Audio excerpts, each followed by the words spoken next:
Hello friends, my self advocate Manibhushan Kumar.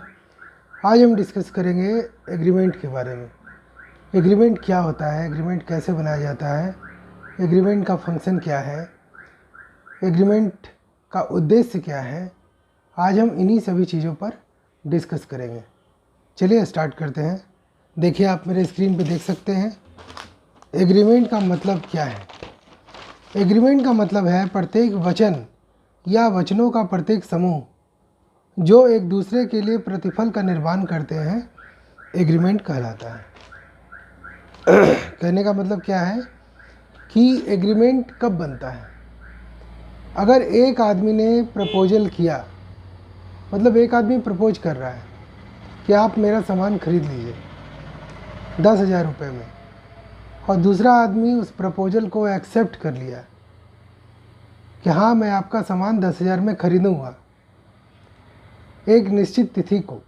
मतलब इसमें क्या होना चाहिए, पहला चीज़ तो ये होना चाहिए कि एक आदमी प्रपोजल करे या एक पार्टी प्रपोजल करे या एक कंपनी प्रपोजल करे और दूसरा आदमी या कंपनी उस प्रपोजल को एक्सेप्ट करे, तब जा कर के ये एग्रीमेंट बनता है। कहने का मतलब है कि एग्रीमेंट में प्रपोजल होना चाहिए और एक्सेप्टेंस होना चाहिए, और जो एक्सेप्टेंस होना चाहिए वो बिना किसी दबाव के होना चाहिए। ये नहीं है कि आप प्रपोजल कर रहे हैं और उसको दबाव में लाकर वो एक्सेप्ट कर रहा है उस प्रपोजल को, तो एग्रीमेंट बन जाएगा। वो एग्रीमेंट बिल्कुल नहीं बनेगा।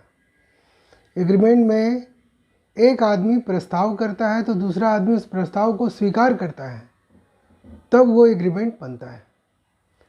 और एग्रीमेंट में परचेज कंसिडरेशन का होना ज़रूरी है। परचेज कंसिडरेशन का मतलब है कि जब आप किसी वस्तु का, किसी सामान का लेन देन करते हैं तो उसका कोई प्राइस होगा। वो प्राइस उस एग्रीमेंट में लिखा हुआ होना चाहिए। अगर वो प्राइस उस एग्रीमेंट में लिखा हुआ नहीं है तो वो एग्रीमेंट इनवैलिड यानी कि वाइड माना जाएगा, व्यर्थ माना जाएगा। तो किसी भी एग्रीमेंट में एक प्राइस का होना ज़रूरी है, प्रपोजल का होना ज़रूरी है और एक्सेप्टेंस का होना भी ज़रूरी है। जैसे एक आदमी कह रहा है कि मैं आपका सामान खरीदूंगा लेकिन डेट नहीं बताया, तो वो एग्रीमेंट नहीं बन सकता है। एग्रीमेंट बनने के लिए ये ज़रूरी है कि एक आदमी प्रस्ताव करे और दूसरा आदमी उस प्रस्ताव को स्वीकार करे एक निश्चित तिथि को। उसमें एक डेट होना चाहिए और एक प्राइस भी होना चाहिए, तभी जाकर के वो एग्रीमेंट बनता है। ठीक है। अब यहाँ पर सवाल ये उठता है कि एग्रीमेंट कॉन्ट्रैक्ट हो सकता है या नहीं। तो सभी प्रकार के एग्रीमेंट कॉन्ट्रैक्ट नहीं हो सकते हैं। जैसे शादी करने का एग्रीमेंट, शादी करने का जो एग्रीमेंट है ये कॉन्ट्रैक्ट हो सकता है। दूसरा, किसी बच्चे को गोद लेने का एग्रीमेंट, ये कॉन्ट्रैक्ट हो सकता है। लेकिन अगर हम सलमान खान को अपनी पार्टी में बुलाएं और वो पार्टी में ना आए तो हम उसके ऊपर केस नहीं कर सकते। कहने का मतलब है कि किसी भी एक्टर को आप बुलाएं अपने पार्टी में और वो अगर नहीं आते हैं तो हम उनके ऊपर केस नहीं कर सकते हैं। हम उनके ऊपर केस इसलिए नहीं कर सकते हैं क्योंकि ये एग्रीमेंट जो था वो एक सोशल एग्रीमेंट था। इसमें कहीं भी लेन देन की बात नहीं थी, कोई परचेज कंसिडरेशन की बात नहीं थी। ये उनकी इच्छा पे है, वो आए या ना आए, हम उनके ऊपर केस नहीं कर सकते हैं। लेकिन अगर किसी भी व्यक्ति को बुलाते हैं, कोई स्टार को बुलाते हैं और उनको उसके बदले में पैसे भी देते हैं, उनका शो करवाने के लिए बुलाते हैं, अगर वो उसके बाद नहीं आते हैं तो हम उनके ऊपर केस फाइल कर सकते हैं। क्योंकि इसमें एक प्रपोजल मैंने दिया किसी आर्टिस्ट को, वो आर्टिस्ट उस प्रपोजल को एक्सेप्ट कर लिया और हमसे पैसे ले लिया, यानी कि अनुबंध करने की क्षमता हम में भी है और उसमें भी है, और उसमें परचेज प्राइस भी इन्वॉल्व है और समय भी इन्वॉल्व है। तो ये जो कॉन्ट्रैक्ट है या एग्रीमेंट है, ये कॉन्ट्रैक्ट या एग्रीमेंट व्यापारिक हितों की सुरक्षा के लिए बनाया गया है। जैसे इंडियन पीनल कोड हो गया, मोटर व्हीकल्स एक्ट हो गया, CRPC हो गया, भारत के अन्य नागरिक कानून हो गए। ये कानून नागरिक की सुरक्षा के लिए बनाया गया है, लॉ एंड ऑर्डर को मेंटेन करने के लिए बनाया गया है। उसी तरह से व्यापारिक हितों को, यानी कि बिजनेस को बढ़ावा देने के लिए, बिजनेस की सुरक्षा के लिए ये बिजनेस लॉ बनाए गए हैं, जिसमें कि हम लोग आज पढ़ रहे हैं कॉन्ट्रैक्ट एक्ट। हम लोग कॉन्ट्रैक्ट एक्ट पढ़ रहे हैं, हम लोग एग्रीमेंट के बारे में पढ़ रहे हैं। तो वही मैं आपको बताने वाला हूँ कि कोई भी एग्रीमेंट में शर्त लिखा होता है, कंडीशन। कोई भी कंडीशन लिखा होता है। एग्रीमेंट में एक पार्टी प्रपोज करता है, दूसरा पार्टी एक्सेप्ट करता है।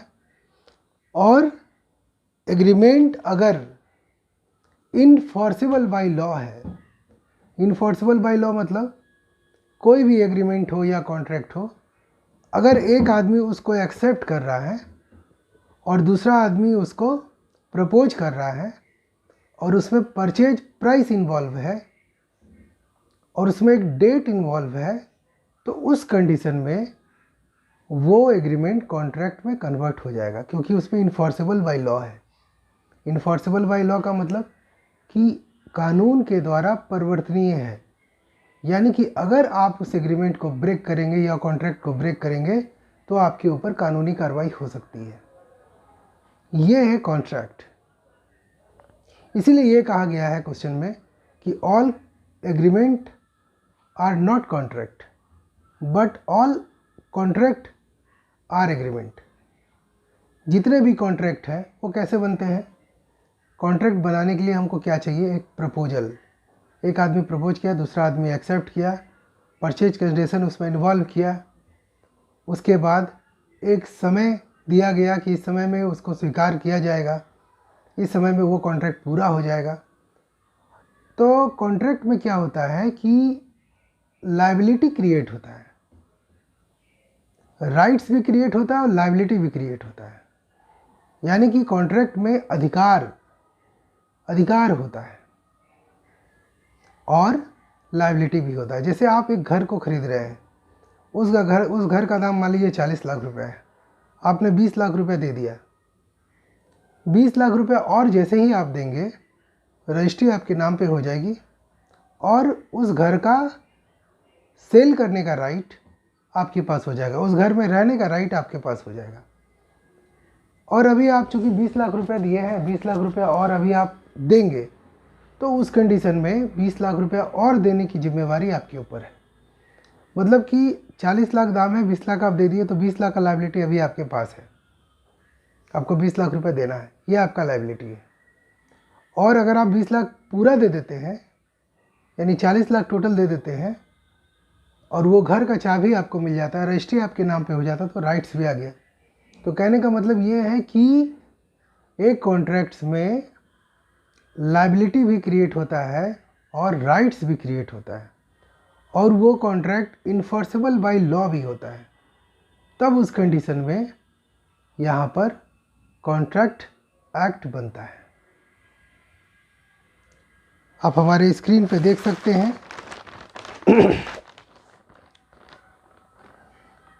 अगर कोई भी एग्रीमेंट जिसे कानूनी रूप से परिवर्तनीय कराया जा सके, वह कॉन्ट्रैक्ट बनेगा। कॉन्ट्रैक्ट में एक पक्षकार से दूसरे पक्षकारों को कानूनी अधिकार और दायित्व प्राप्त हो जाते हैं। ठीक है, ये भी तो समझ में आ गया। व्यापारिक हितों की सुरक्षा के लिए हम लोग कॉन्ट्रैक्ट बनाते हैं। अब यहाँ पर है कि इसेंशियल ऑफ वैलिड कॉन्ट्रैक्ट।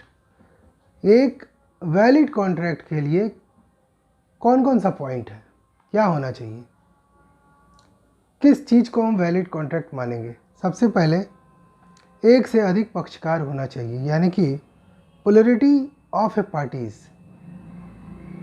यानी कि एक पार्टी अपने आप में कॉन्ट्रैक्ट और एग्रीमेंट नहीं कर सकता है, कम से कम 2 आदमी चाहिए। और दोनों आदमी वयस्क होना चाहिए। ऐसा नहीं कि आप पागल व्यक्ति के साथ कोई एग्रीमेंट कर रहे हैं। मान लीजिए कि आप घर बेचने का एक एग्रीमेंट कर रहे हैं या कॉन्ट्रैक्ट कर रहे हैं, किसी पागल व्यक्ति के साथ आप कर रहे हैं, या कोई छोटा आदमी है जो अवयस्क है, मतलब कि वो बच्चा है, उसके साथ अगर आप कोई एग्रीमेंट कर रहे हैं तो वो एग्रीमेंट आपका वाइड हो जाएगा, व्यर्थ एग्रीमेंट हो जाएगा, आपका पैसा डूब जाएगा, आप उसके ऊपर केस भी नहीं कर सकते हैं। तो इसीलिए ये कहा गया है कि एक से अधिक पक्षकार होना चाहिए, कम से कम 2 आदमी होना चाहिए, और दोनों आदमी होना चाहिए, क्या होना चाहिए, वयस्क होना चाहिए, यानी एडल्ट होना चाहिए, तभी आप उसके साथ एग्रीमेंट कर सकेंगे, तभी इन्फोर्सेबल बाय लॉ होगा। दूसरा चीज़ है प्रस्ताव एवं स्वीकृति, यानी कि पहला तो होना चाहिए कि 2 आदमी होना चाहिए, 2 से अधिक आदमी भी हो सकता है, एक कंपनी से दूसरे कंपनी के बीच में भी एग्रीमेंट हो सकता है, एक कंपनी से सरकार के बीच में भी कॉन्ट्रैक्ट हो सकता है, 10 या 20 लोगों या 100 लोगों के बीच में भी कॉन्ट्रैक्ट हो सकता है, 11 लोगों के साथ भी कॉन्ट्रैक्ट हो सकता है। ये हम आगे के चैप्टर में डिस्कस करेंगे। तो सबसे पहले यह है कि एक से अधिक पक्षकार होने चाहिए और वो सभी पक्षकार वयस्क होने चाहिए। अब यहाँ सवाल ये उठता कि क्या कंपनी वयस्क है? बिल्कुल, कंपनी वयस्क है, कोऑपरेटिव सोसाइटी वयस्क है, बैंकिंग वयस्क है। अब हम दूसरा सवाल ये करते हैं कि कॉन्ट्रैक्ट में एक आदमी प्रपोज करेगा, दूसरा आदमी एक्सेप्ट करेगा, तभी वो एग्रीमेंट बनेगा। और अगर वो एग्रीमेंट इन्फोर्सेबल बाय लॉ होगा, उसमें परचेज कंडीशन इंक्लूड होगा, उसमें टाइम इंक्लूड होगा, तब जा कर के वो कॉन्ट्रैक्ट में कन्वर्ट होगा। तब अगर आप उस कॉन्ट्रैक्ट को तोड़ेंगे तो जिसके साथ भी आप कॉन्ट्रैक्ट किए हैं, अगर उसका कॉन्ट्रैक्ट आप तोड़ेंगे तो आपको हर्जाना भुगतना होगा। ठीक है। थर्ड में वैधानिक संबंध स्थापित करने की इच्छा, intention to create legal relation. वैधानिक संबंध स्थापित करने की इच्छा होना चाहिए। वैधानिक संबंध स्थापित करने की इच्छा का मतलब क्या है कि जब भी हम कॉन्ट्रैक्ट करते हैं तो कोई लीगल रिलेशनशिप क्रिएट होना चाहिए। जैसे मान लीजिए कि शादी करने का कॉन्ट्रैक्ट कर रहे हैं तो लोग समझते हैं कि ये सोशल कॉन्ट्रैक्ट है। नहीं, ये सोशल कॉन्ट्रैक्ट नहीं है। सोशल कॉन्ट्रैक्ट होते हुए भी ये वैलिड कॉन्ट्रैक्ट है, क्योंकि इसमें दोनों व्यक्ति के हित होते हैं, दोनों व्यक्ति को एक दूसरे से प्रॉफिट होता है। कोई बच्चा आप गोद ले लिए तो आपके साथ एग्रीमेंट होगा, तो वो एग्रीमेंट भी आपका वाइड एग्रीमेंट नहीं होगा, वो एक कॉन्ट्रैक्ट होगा, वो उसमें लीगल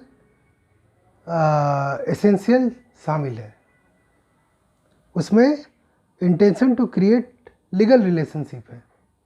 तो जब भी 2 कॉन्ट्रैक्ट होता है, जब भी कोई कॉन्ट्रैक्ट होता है उसमें लीगल रिलेशन शामिल होना चाहिए, यानी कि एक वैधानिक संबंध स्थापित करने की इच्छा होनी चाहिए, तब जाकर के वो कॉन्ट्रैक्ट वैलिड होगा। पक्षकारों में अनुबंध करने की क्षमता, जैसे मैंने बताया कि कोई भी पक्षकार हो उसमें अनुबंध करने की क्षमता होनी चाहिए।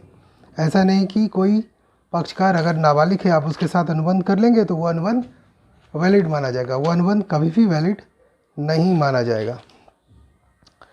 अब उसके बाद हम लोग नेक्स्ट पॉइंट में आते हैं, सहमति, यानी कि कंसेंट। देखिए मैं पढ़कर सुना रहा हूँ। वैध अनुबंध के लिए पक्षकारों की मति एवं मतैक्यता का होना परम आवश्यक है। कहने का मतलब है कि कोई भी एग्रीमेंट हो, कोई भी कॉन्ट्रैक्ट हो, उसमें फ्री कंसेंट होना चाहिए, यानी स्वतंत्र सहमति होना चाहिए। आप किसी को रिवॉल्वर दिखा करके, डरा के, धमका के, या उसको भावना में ला करके, रिलेशनशिप का दुहाई दे करके अगर आप उसके साथ कोई कॉन्ट्रैक्ट करते हैं तो वो वैलिड कॉन्ट्रैक्ट नहीं होगा। वैलिड कॉन्ट्रैक्ट के लिए ज़रूरी है कि उस व्यक्ति की स्वतंत्र सहमति होनी चाहिए, फ्री कंसेंट होना चाहिए, फ्री माइंड से वो आपके कॉन्ट्रैक्ट को एक्सेप्ट करे, एक लीगल रिलेशनशिप डेवलप करे, तब जा कर के वो कॉन्ट्रैक्ट बनेगा, यानी फ्री कंसेंट होना चाहिए। उसके बाद का जो पॉइंट है वह है पक्षकारों के बीच स्वतंत्र सहमति, मैंने बता दिया।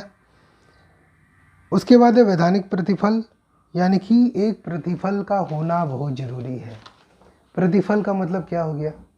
प्रतिफल का मतलब हो गया कि राम ने श्याम की कार को खरीदने का प्रस्ताव किया 2.5 लाख रुपए में। मान लीजिए ऑल्टो कार थी 2.5 लाख रुपए में। श्याम उस प्रपोजल को एक्सेप्ट कर लिया, ठीक है 2.5 लाख रुपए में मैं आपकी कार को खरीद लूँगा। तो यहाँ पे 2.5 लाख रुपए क्या है?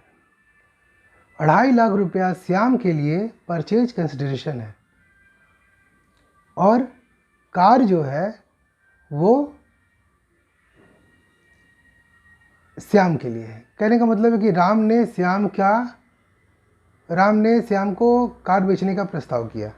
सीधा समझते हैं, राम ने श्याम को कार बेचने का प्रस्ताव किया 2.5 लाख में। श्याम उस प्रपोजल को एक्सेप्ट कर लिया तो 2.5 लाख रुपया श्याम देगा राम को। तो 2.5 लाख रुपया जो है वो राम के लिए परचेज कंसिडरेशन हो गया, यानी कि वो प्रतिफल हो गया राम के लिए, और श्याम के लिए वो कार प्रतिफल हो गया। प्रतिफल यानी कि एक आदमी को भी फल मिलना चाहिए, दूसरे आदमी को भी फल मिलना चाहिए। यानी जो कॉन्ट्रैक्ट कर रहा है, जितना भी आदमी एक दूसरे के साथ कॉन्ट्रैक्ट कर रहा है, उसमें कंसिडरेशन का होना बहुत ज़रूरी है। उसमें एक दूसरे को फ़ायदा होना चाहिए, तभी जा कर के वो कॉन्ट्रैक्ट होगा। उसके बाद है नेक्स्ट पॉइंट की तरफ हम आते हैं। ये निश्चितता यानी सर्टेनिटी, एक सर्टेनिटी होना चाहिए। अब हम एग्रीमेंट ये बना रहे हैं, उसमें ये लिख रहे हैं कि मैं आपकी कार को ख़रीदूँगा 2.5 लाख रुपए में, लेकिन कब ख़रीदूँगा कहना मुश्किल है, डेट नहीं दे रहे हैं। तो ये अनसर्टेनिटी हो गया, ये कभी भी कॉन्ट्रैक्ट में कन्वर्ट नहीं होगा। उसमें डेट देना पड़ेगा कि मैं आपकी कार को 3 महीने के अंदर खरीद लूँगा, और वो महीना वो डेट मेंशन करके रखना होगा। उसके बाद पॉसिबिलिटी ऑफ परफॉर्मेंस, असंभव काम करने का ठहराव नहीं होना चाहिए। जैसे कि मैं आपसे बोल रहा हूँ कि मैं एक प्रपोजल दे रहा हूँ कि मैं चांद पे आपका घर बना कर दूँगा, फ्लैट बना कर दूँगा, तो ये असंभव है, तो ये कभी भी कॉन्ट्रैक्ट में कन्वर्ट नहीं हो सकता है। कोई पुजारी बोलता है कि आप हमको 10,000 रुपये दे दीजिए, मैं आपको भगवान के दर्शन करा दूँगा, तो ये भी आपका कॉन्ट्रैक्ट जो है वो इलीगल भी है और ये वाइडेबल भी है, मतलब वाइड है, ये व्यर्थ ठहराव है। फिर उसके बाद नेक्स्ट पॉइंट है आपका all contract are agreement but all agreement are not contract. प्रत्येक वचन या वचनों का प्रत्येक समूह जिसमें वचन एक दूसरे के लिए प्रतिफल होते हैं ठहराव कहलाते हैं, और कोई भी ठहराव अगर राजनियम द्वारा परिवर्तनीय हो तो अनुबंध कहलाता है। देखिए, कहने का मतलब है कि अगर किसी भी एग्रीमेंट में legal intention to create legal relationship, किसी भी एग्रीमेंट में अगर लीगल रिलेशनशिप क्रिएट करने की इच्छा हो रही है और लीगल रिलेशनशिप हम क्रिएट कर रहे हैं, तब उस कंडीशन में वो कॉन्ट्रैक्ट में कन्वर्ट होगा। अब मान लीजिए घरेलू ठहराव है, हम लोग आपस में भाई बहन मिल करके एक एग्रीमेंट कर ले रहे हैं, तो वो कभी भी कॉन्ट्रैक्ट में कन्वर्ट नहीं हो पाएगा, क्योंकि उसमें ना प्रतिफल है, ना क्रिएट लीगल रिलेशनशिप है, intention to create legal relationship है, ना उसमें कोई सर्टेनिटी है, तो वो कभी भी कॉन्ट्रैक्ट में कन्वर्ट नहीं हो सकता। इसलिए ये कहा गया कि ऑल कॉन्ट्रैक्ट आर एग्रीमेंट, सभी अनुबंध एग्रीमेंट है, लेकिन सभी एग्रीमेंट अनुबंध नहीं है। अगर कोई सामाजिक ठहराव होता है, यानी कि अगर हम किसी फैमिली के साथ एग्रीमेंट करते हैं, यानी अकबर बीरबल को अपनी लड़की की शादी के अवसर पर भोज पर आमंत्रित करता है। मान लीजिए कि अकबर बोल रहा है बीरबल को कि आप हमारे भोज पे शामिल हो जाए, और वो नहीं आता है या कॉन्ट्रैक्ट को स्वीकार कर लेता है, एग्रीमेंट को स्वीकार कर लेता है, तो इस प्रकार का कोई भी एग्रीमेंट कभी भी कॉन्ट्रैक्ट में कन्वर्ट नहीं हो पाएगा। कोई पॉलिटिकल है, पार्टी है, एक दूसरे के बीच में सीटों का बंटवारा कर रहा है, तो उस कंडीशन में हम उस पॉलिटिकल एग्रीमेंट को कॉन्ट्रैक्ट नहीं कर सकते हैं। जिस भी एग्रीमेंट का उद्देश्य बिजनेस रिलेशन स्थापित करना नहीं है, उसको कॉन्ट्रैक्ट नहीं कहा जा सकता है।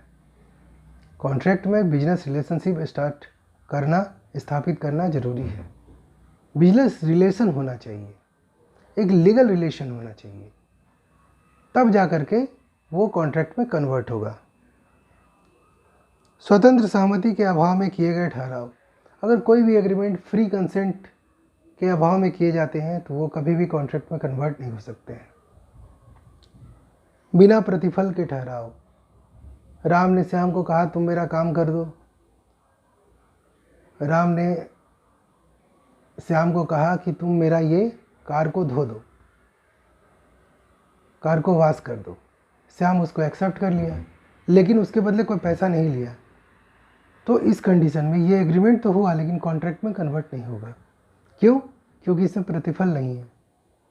हाँ, अगर इसमें यह होता कि राम ने श्याम को कहा कि तुम मेरा कार वॉश कर दो, इसके बदले में मैं तुम्हारा कार वॉश कर दूंगा, तो ये प्रतिफल होता।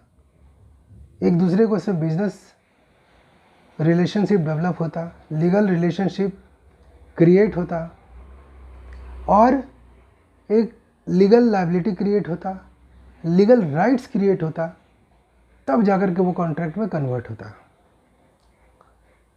व्यापार में रुकावट डालने वाले ठहराव। अगर किसी के बिजनेस में कोई रुकावट डालने वाला एग्रीमेंट हम करते हैं, मतलब किसी को बिजनेस को बर्बाद करने वाला एग्रीमेंट अगर हम करते हैं, तो वो एग्रीमेंट तो होगा लेकिन कॉन्ट्रैक्ट में कन्वर्ट नहीं होगा।